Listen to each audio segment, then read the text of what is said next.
అందరికీ నమస్కారం. నేను మీ కిరాకార్పిని. నిన్న జగన్మోహన్ రెడ్డి ప్రెస్ మీట్ పెట్టాడు. ఏం మాట్లాడుతున్నాడో ఒకసారి విందాం. రిషికొండలో నువ్వు చెప్పి హోటల్ రిసార్ట్ కార్యక్రమం ఏదైతే ఉందో 230 కోట్లు 240 కోట్లు అది ఇప్పుడు విశాఖపట్నానికి నిజంగా ఆనిముత్యంగా ఉంది. జగన్మోహన్ రెడ్డి రిషికొండ ప్యాలెస్ గురించి మాట్లాడుతూ ఏదైతే రిసార్ట్ ఉందో ఏదైతే ప్యాలెస్ ఉందో అది ఈ రోజు ఆనిముత్యమైందంట. నిజమే, అది ఆనిముత్యం, చెప్పేది స్వాతిముత్యం, ఇది అక్షర సత్యం. అదే చంద్రబాబు నాయుడు యోగా కోసం, యోగా గుర్తుందా? యోగా ఎవరికి గుర్తున్నా లేకపోయినా యోగా అనేది మాత్రం నువ్వు గుర్తు పెట్టుకున్నావు. నువ్వు రోజు యోగా చేస్తావు. ఎందుకంటే 151 నుంచి 5 పోయిన తర్వాత అవి ఎక్కడికి పోయినాయో తెలియక టెన్షన్ పడుతూ నువ్వు చేసింది ఏంది? యోగానే. ప్రతిపక్ష హోదా లేదు, అసెంబ్లీకి పోతే ప్రశ్నిస్తే సమాధానం చెప్పలేక నువ్వు రోజు చేసింది ఏంటి తగ్గడానికి? యోగానే. ఎప్పుడు ఎక్కడ ఏ కేసులో లోపలికి వెళ్ళి బయటికి రావు అనే భయంతో రోజు టెన్షన్ పడుతున్నప్పుడు నువ్వు చేస్తున్నది ఏంటి? యోగానే. యోగా అనేది గుర్తుందా? ఒక రోజు ప్రోగ్రామ్ యోగాకు ఖర్చు పెట్టిందంట 330 కోట్లు. ఇక్కడ యోగాంధ్రాకి ఎంత ఖర్చు అయింది అని అడగగానే ఆ పక్కన ఎవరో 130 కోట్లు అనగానే ఈయన 330 కోట్లు అంటున్నాడు. అంటే 200 కోట్ల రూపాయల్ని కలపడం జరిగింది. ఇందాక రిషికొండ ప్యాలెస్కి 230 కోట్లు లేదా 240 కోట్లు అన్నాడు. అక్కడేమో దాదాపు 550 కోట్లు ఖర్చు అయింది. అంటే అక్కడేమో 200 కోట్ల రూపాయలు తగ్గించాడు, ఇక్కడేమో 200 కోట్ల రూపాయలు కలిపాడు. 330 కోట్లు కనీసం నేనన్నా 240 కోట్లు పెట్టి బ్రహ్మాండమైన బిల్డింగ్ కట్టి విశాఖపట్నానికి తలమానికంగా ఉంది ఆ బిల్డింగ్. ఈ పొద్దు కూడా పోయినా తలమాసిని పనిచేసినటువంటి జగన్మోహన్ రెడ్డి తలమానికంగా నేను ఒక భవనాన్ని, గొప్ప భవనాన్ని నిర్మించాను అంటున్నాడు. అయితే ఇక్కడ ప్రాముఖ్యంగా మనం చెప్పుకోవాల్సింది అది ఓన్లీ కొండ మాత్రమే కాదు. సప్త ఋషులు యాగం చేసినటువంటి అతి పవిత్రమైనటువంటి హైందవ సాంప్రదాయానికి నిలువుటద్దం ఋషికొండ. అలాంటి ఋషికొండ మీద 9.8 ఎకరాల స్థలం, అంటే దాదాపు 1000 కోట్ల రూపాయల స్థలంలో ఆల్రెడీ 150 కోట్ల రూపాయల ఖర్చుతో కట్టినటువంటి హరిత రిసార్ట్ని కుప్పగూల్చి మళ్ళీ 500 కోట్ల రూపాయలు ఖర్చు పెట్టి అందులో ఈయన ఋషికొండ ప్యాలెస్ని నిర్మించడం జరిగింది. మొదట్లో ఏం చెప్పాడు? ఇది ఎవరైతే టూరిస్టులు వస్తారో వాళ్ళు బస చేయడానికి కట్టినటువంటి నిర్మాణం అన్నాడు. ఇప్పుడేమో మాట మార్చి మళ్ళీ ఈరోజు అబద్ధం చెప్పడం జరుగుతుంది.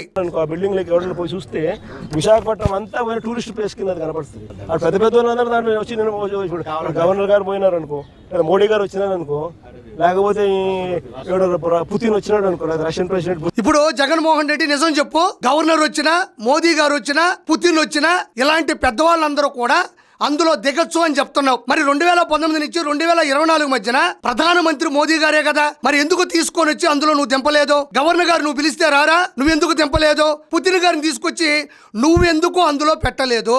నువ్వు పెట్టవు. ఎందుకంటే కట్టించుకున్నది నీ స్వార్థం కోసం. 3 రూములు, అతిపెద్ద పార్కింగ్, అతిపెద్ద పార్కు, అతిపెద్ద dining hall, swimming pool, beach view, ఇవన్నీ కట్టించుకుంది నీకోసం. కాబట్టి గెలవగానే పట్టాభిషిక్తుడై అందులో నువ్వు అందరికీ చేతులు ఓపాలి అనుకున్నావు. కాకపోతే దేవుడు అనేవాడు ఒకడు ఉంటాడా లేదా? నిన్ను అడిగాడా పుతిన్? నిన్ను అడిగాడా మోదీ గారు? నాకు బీచ్ వ్యూ కావాలి, హిందువుల సాంప్రదాయబద్ధమైనటువంటి ఋషికొండను కూల్చి అందులో కట్టి అందులోనే మేము దిగతామని నీకేమైనా లెటర్ రాశారా? విశాఖపట్నంలో 1000 ఎకరాలు ఉన్నాయి కదా, అక్కడ మాత్రమే ఆల్రెడీ ఉండే హరిత రిసార్ట్ ని కూల్చి నేలమట్టం చేసి కట్టాల్సినటువంటి అత్యవసర పరిస్థితులు ఎందుకు వచ్చాయి? ఎక్కడ పెడతారు? బ్రహ్మాండమైన రాజభవనం లాంటి బిల్డింగ్ అది. రాజభవన్ లాంటి బిల్డింగ్ ఒక్క ఋషికొండ ప్యాలెసే కాదు, నీ తాడేపల్లి ప్యాలెస్ కూడా ఆ మాత్రమే ఉంటది, యలహంక ప్యాలెస్ కూడా అలానే ఉంటది, లోటస్ పాండ్ ప్యాలెస్ కూడా అలానే ఉంటది. ప్రభుత్వ స్థలాల్లో ప్రజల సొమ్ముతో కట్టుకున్నటువంటి ప్రతి వైఎస్ఆర్సీపీ కార్యాలయం కూడా ఋషికొండ ప్యాలెస్ కి ఏమాత్రం తగ్గదు. 230 కోట్ల కట్టినందుకు మాన్యుమెంట్ అక్కడ తయారైంది. వేరే ఇక్కడ ఒక రోజు యోగా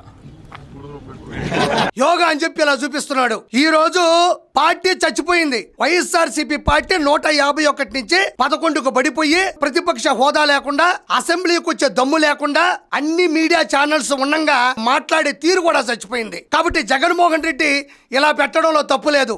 ఎందుకంటే వైఎస్ఆర్సీపీ పార్టీ చచ్చిపోయింది అనే సింబాలిక్ గా జగన్మోహన్ రెడ్డి ఇచ్చినటువంటి ఈ ఇమేజ్ చాలా గొప్పది.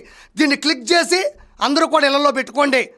ఒక రోజు 330 కోట్లు 330 కోట్లు ఆవిరి, దాన్ని ఏమంటారు? క్యామ్ కాకపోతే నా మాటలకే ఖర్చు. అంతర్జాతీయ యోగా దినోత్సవం ఆ రోజు ప్రధానమంత్రి మోదీ గారు అన్ని రాష్ట్రాలని కాదని ఆంధ్రప్రదేశ్ లోని విశాఖకు వచ్చి ఆ ప్రోగ్రామ్ ని అత్యంత ఘన విజయం చేయడం జరిగింది. ప్రపంచంలో ఉండేటువంటి అన్ని దేశాలు కూడా ఉలిక్కిపడి ఒక్కసారిగా విశాఖపట్నం వైపు ఆంధ్ర రాష్ట్రం వైపు తొంగి చూసింది. ఇదో గొప్పతనమే కదా. మరి జగన్మోహన్ రెడ్డి ఈరోజు అంతర్జాతీయ యోగా దినోత్సవానికి ఎంత ఖర్చు పెట్టారంటున్నాడే, ఇది ప్రజలకు ఉపయోగపడేదే. పురాతనం నుంచి వేల సంవత్సరాల నుంచి కూడా ఉన్నటువంటి ఒక గొప్ప కార్యక్రమం యోగా. లేదా ప్రపంచంలోనే ప్రత్యేకమైన చోటు ఉన్నటువంటి భారతదేశంలో ఎలాంటి కార్యక్రమం పెట్టడం తప్పేం లేదు కదా. నీ మాదిరిగా ఎగ్గపప్పులకి, ఎలుగులు పట్టడానికి, పెన్నులకి, పేపర్లకి, ఇంటి చుట్టూ ఫెన్సింగ్లకి, ప్రైవేటు సెక్యూరిటీకి కోట్ల రూపాయలు ఖర్చు పెట్టే ప్రజాధనాన్ని మరి ఈరోజు అందరికీ ఉపయోగపడేది, అందరినీ చైతన్యపరిచేది, ఈరోజు అర్థమయ్యే విధంగా చేసినటువంటి ప్రోగ్రాం మీద నువ్వు ఏలు పెట్టడం అనేది ఈరోజు ప్రజలందరూ కూడా నిన్ను తిడుతూ ఉన్నారు. పోయి ఆ మాటలకు ఎంత ఖర్చు పెట్టాను ఒకసారి మీకు అందరు కూడా ఏ ఉంది కదా, ఒకసారి అమెజాన్లో పోయి కొట్టండి ఒకసారి మాట ఖర్చు ఎంత అవుతుంది, వీళ్ళు ఎంత ప్రొక్యూర్ చేసినారని చెప్పి. ఇప్పుడు ఏఐ ఉంది, ఏఐ దాకా ఎందుకో గూగుల్లోకి వెళ్ళి 420 CM అని కొడితే ఎవడొస్తాడు? నువ్వే వస్తావు. 420 CM అని కొడితే వైఎస్ జగన్మోహన్ రెడ్డి వస్తాడు. సరే గూగుల్ తీసి యూట్యూబ్ లోకి వెళ్ళండి, వివేకం మూవీ అని కొట్టండి, తమ చరిత్ర అంతా వస్తుంది. బాబాయ్తో ఎలా గొడవ పడ్డావు, బాబాయ్ దగ్గర ఆస్తులు ఎలా అడిగావు, బాబాయ్ మీద ఎలా స్కెచ్ చేసావు, బాబాయ్కి కదిరి నుండి గొడ్డలు ఎలా తీసుకొచ్చావు, బాబాయ్ని ఎలా లేపేశావు, దాన్ని కప్పిపుచ్చుకోవడానికి నువ్వు వేసినటువంటి ప్లానింగ్, నీ కన్నింగ్, నీ చీటింగ్, నీ చాటింగ్ అన్ని బయటకు వస్తాయి కదా. ఏ దాకా ఎందుకో. కాబట్టి ఇది ఇంకొకసారి చూద్దాం ప్రజలారా. Government land, government building. Scam అనే దానికి QR కోడ్ పెట్టి స్కాన్ చేస్తే ఎవరు ఫోన్లో అయినా జగన్మోహన్ రెడ్డి ఫోటో మాత్రమే వస్తుంది, ఇంకే ఫోటో రాదు. ఈయన స్కాముల గురించి, స్కీముల గురించి మాట్లాడుతుంటే నవ్వు వస్తుంది ప్రజలకి. ఈ రోజు government staff, government equipment, government జీతాలు, ప్రైవేట్ వానికి పేరు, మళ్ళా మోసం చేసేందుకు డైవర్షన్ చేసేదానికి ఈయనకి ఏమంటాడు? గవర్నమెంట్ పేరు మాత్రమే పెడతామని. రేపు పొద్దున హెరిటేజ్ కంపెనీకి గవర్నమెంట్ పేరు పెట్టి కింద చిన్న హెరిటేజ్ అని పెడితే హెరిటేజ్ గవర్నమెంట్ అయిపోతుందా? మరి P3లో private public partnership, P3, P1, P2, P3. ఆ P3లో ఒక P మాత్రమే ప్రైవేట్ అయినంత మాత్రాన అది ప్రైవేట్ అయిపోద్దా? మన కోటి సంతకాలు అన్నాడు, ఇది ఎక్కడి నుంచో రాలేదండి ఐడియా. కోటి సభ్యత్వాలు తెలుగుదేశం పార్టీ రూపొందించినటువంటి అందరికీ ఆరోగ్య ఇన్సూరెన్స్ కోసం ఏర్పాటు చేసినటువంటి సభ్యత్వాలు కోటి దాటాయి. చరిత్ర సృష్టించింది, అది ప్రజలకు ఉపయోగపడేది. ఈ కోటి సంతకాలంట. ఈ కోటి మంది ఏడున్నారు? యానించి నీకు సంతకాలు పెట్టారు? కోటి మంది సంతకాలు పెట్టేప్పుడు సంతకాలు చేత్తో పెన్ను పట్టుకొని రాసిన వాళ్ళు అదే చేత్తో నీకు ఓటే లేకపోయినారా? కోటి సంతకాలంట. ఫోన్ నెంబర్లు ఉన్నాయంట. ఫోన్ నెంబర్లు ఏవి అంటే ఒక ఫోన్ నెంబరు లేదు, నీకేమో ఫోన్ ఉండదు, వాళ్ళకేమో ఫోన్ నెంబర్లు ఉండవు. కానీ పేపర్లో మాత్రం దస్తావేజులు తీసుకొని వచ్చి బీరువాలో పెట్టుకుంటావు. సరే ఓకే.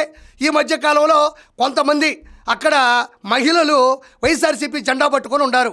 అక్కడికి ఒక పత్రికా విలేకరు వెళ్ళి ఈ P3 మోడల్ గురించి, అంటే ఉద్యమం చేస్తున్నారు కదా, ఈ P3 మోడల్ గురించి అడగడానికి వెళ్తే ఏం జరిగిందో ఒకసారి వినండి. కళాశాలను ప్రైవేట్ పరం చేస్తున్నాడు. జగనన్న ఇచ్చిన పిలుపు మేరకు కోటి సంతకాలు చేశారు. అసలు మీరు ఏం తెలుసుకున్నారు?